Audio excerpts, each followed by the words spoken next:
बम्बा। बम्बा के समझ रहे हैं, आपको पता है परिभाषा याद है कि नहीं है। बम्बा जो सरहद लाइन पर, जहाँ सरहद, ये सरहद है, सरहद लाइन है, सरहद ऐसे टेढ़ा हो गया, तो सरहद जहाँ टेढ़ा हुआ वहाँ एक गोल सर्कल का नक्शा में बनता है, इसका नाम है बम्बा, जो सरहद के निर्धारण में बनाया जाता है। सरहद के निर्धारण में जिसका व्यास कितना होता है 60 कड़ी।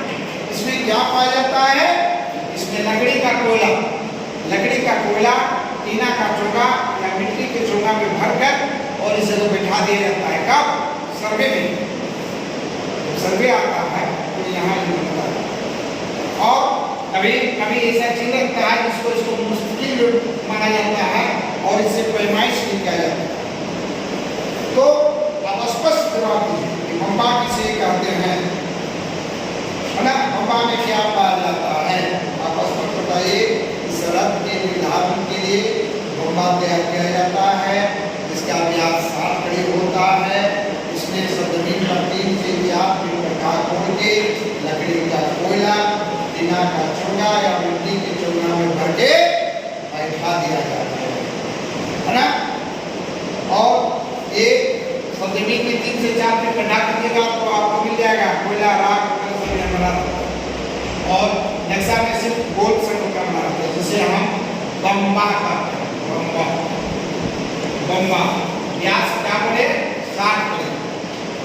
इसका व्यास हर बम्बा का कितना देखिएगा, ये 60 कड़ी। हाँ, तो 60 कड़ी है, 60 कड़ी इसका व्यास होता है बम्बा। और ये गोल सर्कल का रहता है, जिसको देहात को चलता भी करते हैं, लेकिन आपको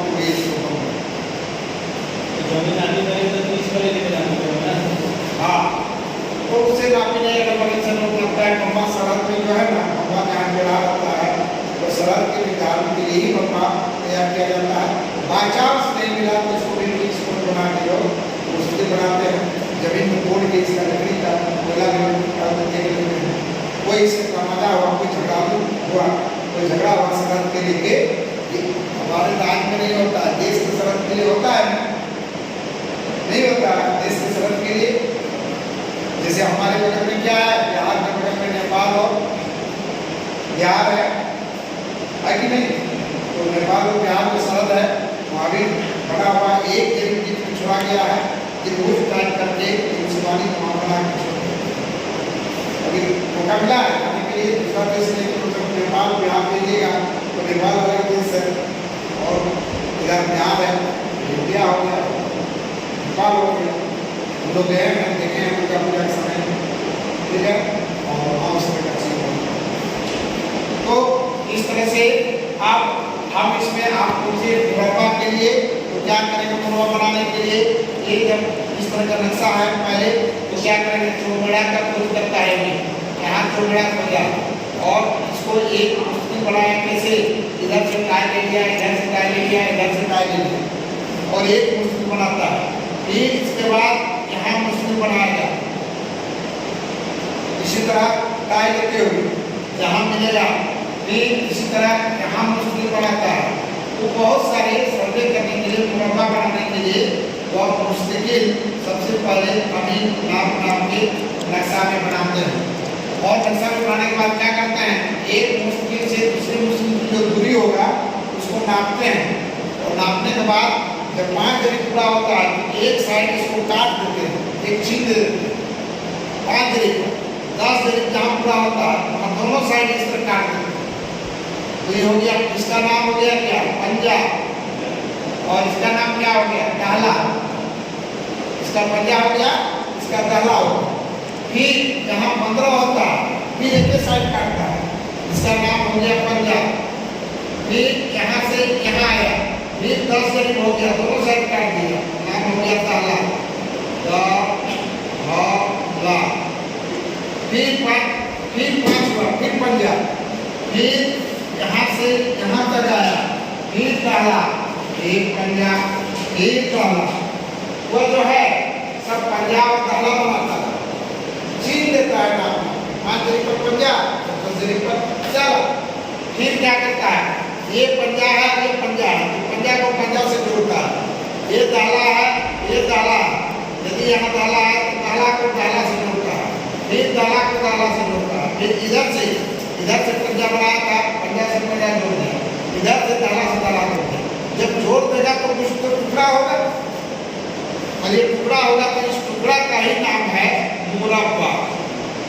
इसका क्या नाम है? मुरब्बा। और ये टुकड़ा जो होता है दोनों तरफ जोड़ने के बाद इसका दूरी होना चाहिए 12 से 14 जन का टुकड़ा होना चाहिए, 12 से 14 जन।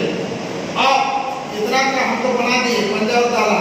अब देखिए हम पंजाब यहाँ मुरब्बा लाइन है, अब यहाँ से यहाँ तक तो इसी का जमीन है, यहाँ तो छूट गया मुरब्बा बनाने के लिए, तो यहाँ से बनाएंगे चलता बनाया, तो यहाँ से नापे 5 जरी हुआ, 7 जरी हुआ, तो ये इस तरह चीज बनाता है, इसका नाम है अर्धचंदा।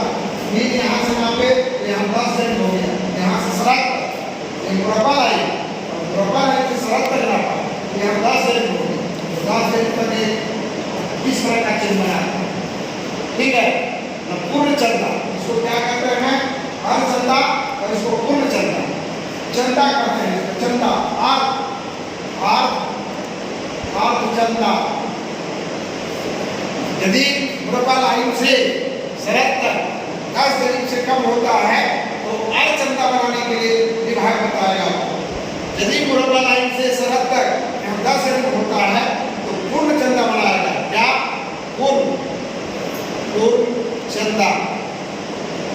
जो देहात में कभी कभी इस चंदा को देख के ये चंदा सर्वे के लिए बनाया गया है, जो पंपा को ही लोग देहात में तरीका देता है चंदा।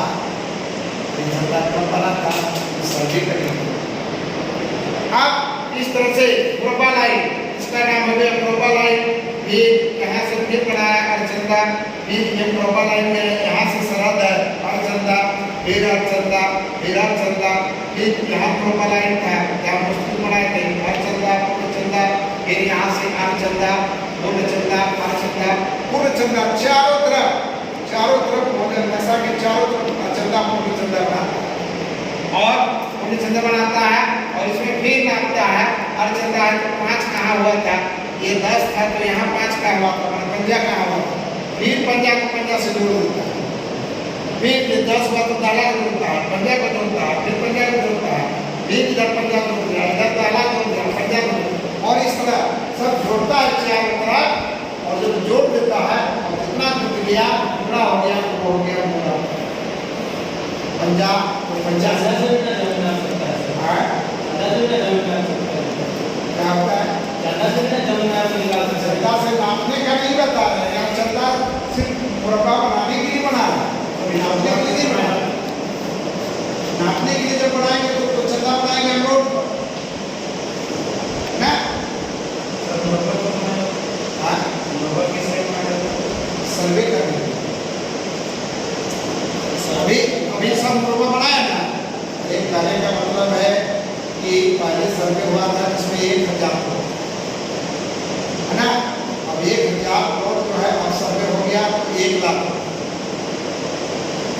1 लाख टुकड़ा जोड़ के बनाया। उतना जगह भाग जनसंख्या बढ़ रहा है, हम लोग के यहाँ जनसंख्या किस रीति से बढ़ रहा है? हम पढ़े थे अभी, तो अब पढ़े जब पढ़ रहे थे तो हमारे यहाँ जनसंख्या जो है ये 1981 के अनुसार, जब 1981 में जनगणना हुआ था उसमें हमको याद है कि उस समय जनसंख्या था हमारे इंडिया का 68,38,10,51 का। सोचिए अभी कितना बढ़ गया? 81 में 68,38,10,51, और उसमें दिया जाता था कि प्रति सेकेंड 1 सेकेंड में 3 बच्चे पैदा होते, 1 मिनट में 180 बच्चा पैदा होता। ठीक है, और उस रीति से जनसंख्या बढ़ रहा है, और वो रीति से बढ़ रहा था तो जमीन भी तो हमें टुकड़ा उस रीति से बढ़ाना है। जिस तरह जनसंख्या बढ़ा उस तरह में यहाँ भी तो टुकड़ा हो गया। पहले 1 करोड़ था, अभी जाइएगा उसका बाप लोग 3 भाग किया, बाप के बाद उसका बेटा लोग किया 3 भाग, उसका नाती लोग कर दिया फिर 3 भाग की बात कराएंगे, कितनी जल्दी 2 भाग हो रहा है कि नहीं? तो खेत में तो टुकड़ा होते जा रहा है, जमीन छोटा छोटा विभाग हो रहा है कि नहीं? क्या पहले जैसा है नहीं है, सब जगह की बात है। तो इस तरह से वह टुकड़ा करने के लिए, सब जमीन देने के लिए वो मुरब्बा बनाता है। अब एक किसान के पास मान लीजिए 1 एकड़ जमीन था, अब 1 एकड़ जमीन वाले एक टुकड़ा जोत रहा था, अब 1 एकड़ जोत रहा है वो 10 जगह जोत रहा है, तो 10 डिसमिल का है। अब 10 जगह 10-10 डिसमिल का रहेगा तो क्या जोतने में उसको सुविधा होगा? नहीं होगा, ट्रैक्टर नहीं चलेगा, समय अधिक लगेगा, फसल की उपज कम हो जाएगा, लोग ध्यान नहीं देगा। तो इसलिए सर्वे करके उसको आप 1 एकड़ का 10 जगह जो था तो हम एक ही जगह 1 एकड़ देंगे, समझते हैं? इसीलिए मुरब्बा बनाया। अब एक मुरब्बा जो बना 10 से 12 करीब का बना है। अब आपको बोलेंगे कितना है ये ईश्वर बाबू, इस मुहैया में सब परिक्रमा में 1 एकड़ जमीन है, तो हम तो सब छोड़ो, सब छोड़ो, सब छोड़ो, यही आपको 1 एकड़ जमीन मिलेगी, समझ गए? तो 1 एकड़ मिल जाएगा कि नहीं एक मुरब्बा में, और चक हो जाएगा, बड़ा हो जाएगा, सीधा हो जाएगा। ये चकबंदी में भी किया जाता है और ये सब में क्या ये फायदा है कि घाटा है? फायदा 10 जगह मेड़ था, 10 जगह लेके आप जोतने जाते थे, ये जगह जोतिएगा। इसलिए सर्वे और चकबंदी में रैयत को फायदा होता है।